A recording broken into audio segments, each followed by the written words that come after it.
नोएडा पहुंचे अखिलेश यादव ने दिवंगत राजपाल यादव की प्रतिमा का अनावरण किया। वहीं जाति जनगणना पर बयान देते हुए कहा कि समाजवादी पार्टी की सरकार बनने पर जाति जनगणना कराई जाएगी।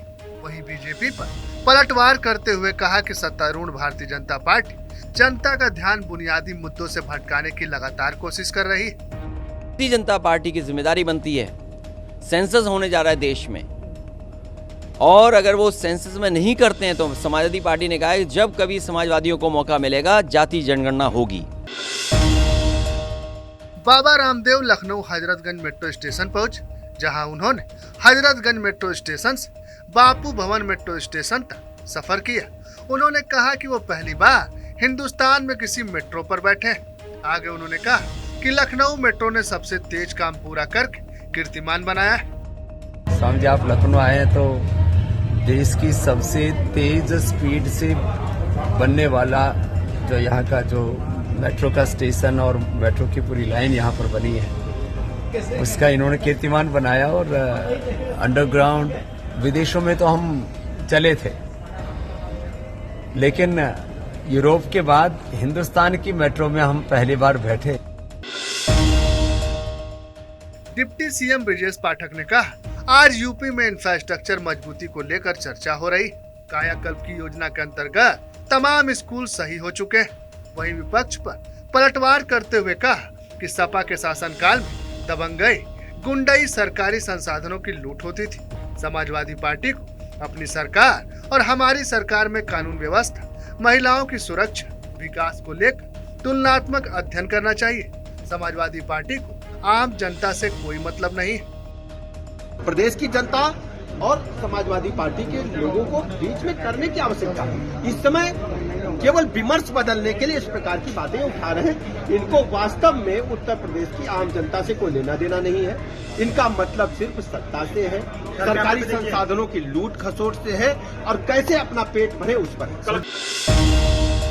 नोएडा पहुंचे सपा प्रमुख अखिलेश यादव ने नोएडा एनकाउंटर पर बीजेपी सरकार का घेराव करते हुए कहा कि ये फर्जी एनकाउंटर है। समय आने पर बहुत सारे पुलिस के अधिकारी जेल जाएंगे।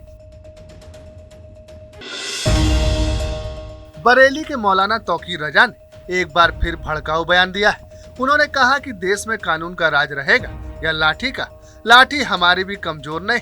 15 दिन बाद देश भर के मुसलमान संसद का घेराव करेंगे। आगे उन्होंने वीएचपी और बजरंग दल को आतंकी संगठन बताया। साथ ही उन्होंने इन संगठनों पर प्रतिबंध लगाने की भी मांग की। कानपुर में सपा विधायक इरफान सोलंकी को एमपी एमएलए कोर्ट में पेश किया गया, मगर जज के छुट्टी पर होने की वजह से सुनवाई नहीं हो सकी। वहीं कोर्ट से बाहर निकलते समय इरफान काफी खुश मूड में दिखे।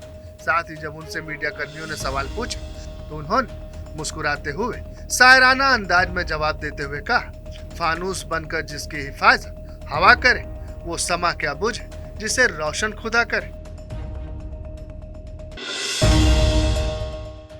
राजू पाल हत्याकांड मामले में कुछ अज्ञात हमलावरों ने गवाह उमेश पाल को घर में घुसकर गोली मार दी। इसके साथ ही उन पर बम से भी हमला किया। हमले में गंभीर रूप से घायल उमेश को एसआरएन अस्पताल में भर्ती कराया गया है। इस हमले में उनके अलावा 2 पुलिसकर्मी भी घायल हुए हैं।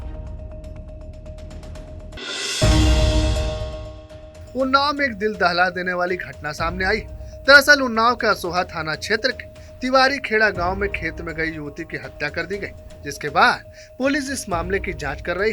परिजनों ने पुलिस पर लापरवाही का आरोप लगाया। वहीं इस मामले पर समाजवादी पार्टी ने भी सरकार पर निशाना साधा है। सपा के मीडिया सेल की तरफ से ट्वीट कर लिखा गया, भाजपा सरकार के मंत्री सुरेश खन्ना भरे सदन में विपक्ष को बता रहे थे कि योगी सरकार में महिला अपराधों में कमी आई, तो उसी बार उन्नाव में 9वीं की छात्रा का गैंगरेप करके उसकी हत्या भाजपा संरक्षण में हो रही थी। किस मुंह से मंत्रीगण योगी सरकार का बचाव करते हैं, शर्म नहीं आती।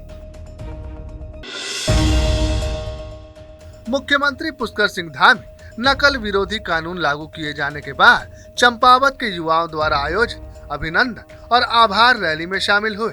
इस दौरान सीएम धामी ने कहा कि डबल इंजन की सरकार प्रदेश के युवाओं के साथ अन्याय नहीं होने देगी।